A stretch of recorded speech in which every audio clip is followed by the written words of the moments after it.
আপনি এখানে কি করতেছেন? বাবারে, ওষুধি গাছ খুঁজতেছি, কিন্তু মানুষ এত খারাপ। এই যে বৃক্ষ কেটে মানুষকে বৃক্ষ হত্যা করতেছে, আমি ওষুধ বানাবো কে দিয়ে? আমি তো ওষুধি গাছ পাচ্ছি না। তা এখন ওষুধ বানানোর উপায় কি মামা? মানুষ তো বুঝতে চায় না। এই যে ওষুধি গাছ মানুষ যেভাবে কাটতেছে, গাছ লাগাচ্ছে না, এই যে গাছের যে ধ্বংস করতেছে, মানুষ কিভাবে বাঁচবে? আমি তো কোনো ওষুধ খুঁজে পাচ্ছি না। আমি কিভাবে বানাবো ওষুধ? এখন কি করতে হবে মামা?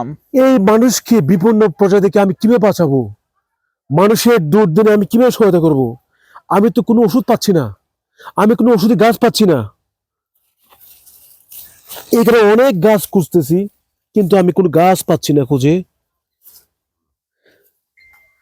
এই যে সেই ডেকি শাক, চমৎকার গাছগুলি, উপকারী একটি শাক, এগুলি কালের আবর্তনে, আধুনিকরণের কারণে এগুলি হারিয়ে যাচ্ছে। এখন আমি খুবই শঙ্কিত। আমি ওষুধ বানাবো কি দিয়ে? কি করে আমি ওষুধ বানাবো? এখন মামা কিভাবে মানুষকে সচেতন করা যাবে? আমি সবাইকে মেসেজটা দিতে চাই, যদি আপনারা বাঁচতে চান, আপনারা অন্তত একটি ফলজ, একটি বনজ, একটি ঔষধি গাছ রোপণ করুন। এর ছাড়া সুস্থভাবে বেঁচে থাকার কোনো উপায় নেই। ওফ, আফসোস।